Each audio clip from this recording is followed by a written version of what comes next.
ఇవ్వాలి ఇవ్వాలి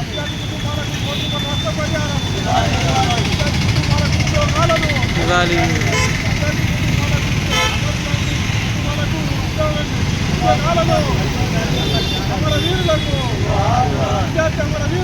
జోహార్ జోహార్ జోహార్ జోహార్ జిందాబాద్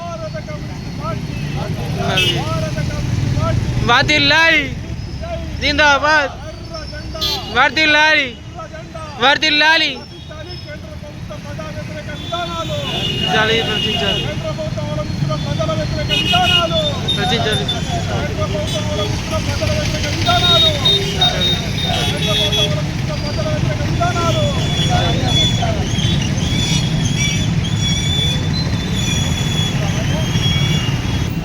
భారత కమ్యూనిస్ట్ పార్టీ రాష్ట్ర సమితి పిలుపు మేరకు ఈరోజు సంవత్సర నిరసన కార్యక్రమం జరిగింది.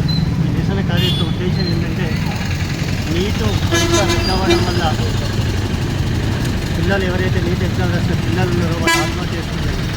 దాదాపు 20 మంది ఆత్మహత్య చేసుకున్నారు.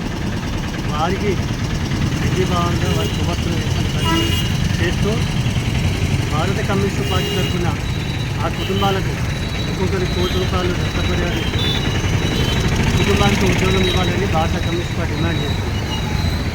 భారత కమ్యూనిస్ట్ పార్టీ కూడా గతంలో నీట్ పరీక్ష రద్దవడానికి కారకుడుగా ఎవరైతే విద్యాశాఖ మంత్రి ఉన్నారో ధర్మేంద్ర ప్రధాన్ రాజీనామా కోరడం జరిగింది. ఢిల్లీలో జరిగినటువంటి నీట్ పరీక్ష లీక్ అయినటువంటి నీట్ పరీక్షలో మరి విద్యాశాఖ మంత్రి రాజీనామా చేయాలని మరి యువత విద్యార్థులు దేశవ్యాప్తంగా పోరాటం చేయడం మూలంగా మరి వారు విద్యాశాఖ మంత్రి ధర్మేంద్ర గారు రాజీనామా చేయడం జరిగింది. ఇది విద్యార్థుల యువకుల మరి వాళ్ళ యొక్క ఉద్యమ కష్టపడటం వాళ్ళ ఉద్యమం యొక్క మరి ఏదైనా కూడా తలవంత వచ్చిందని చెప్పి వాళ్ళు ఈరోజు మన యువకులు గుర్తించుకోవాలా. ఏదైతే నీటి పేపర్ లీక్ అయిన కుటుంబాలు ఆత్మహత్య చేసుకున్నటువంటి 15 కుటుంబాలకు వెంటనే ₹1,00,00,000 నష్టపరిహారం ఆర్పించి వాళ్ళ కుటుంబాలలో ఉద్యోగం ఇచ్చి ఆదుకోవాల్సిన బాధ్యత కేంద్ర ప్రభుత్వం మీద ఉంది. దాదాపుగా 22 రోజుల ఢిల్లీలో ప్రోగ్రాము ఒక యువకులు విద్యార్థులు కలిసికట్టుగా ఈ కేంద్ర ప్రభుత్వం నిరంకుశ విధానాలను నిరసిస్తూ పెద్ద ఎత్తున ఉద్యోగం చేసిండు.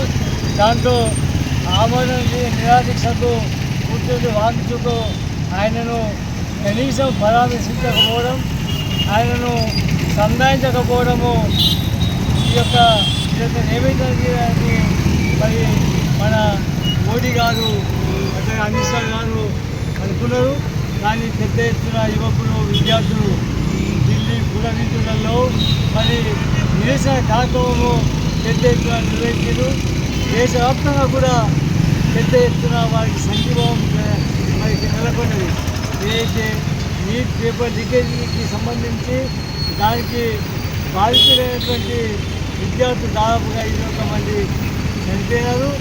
వారి కుటుంబాలను ఆదుకోవాల్సిన బాధ్యత కేంద్ర ప్రభుత్వం పైన ఉన్నది.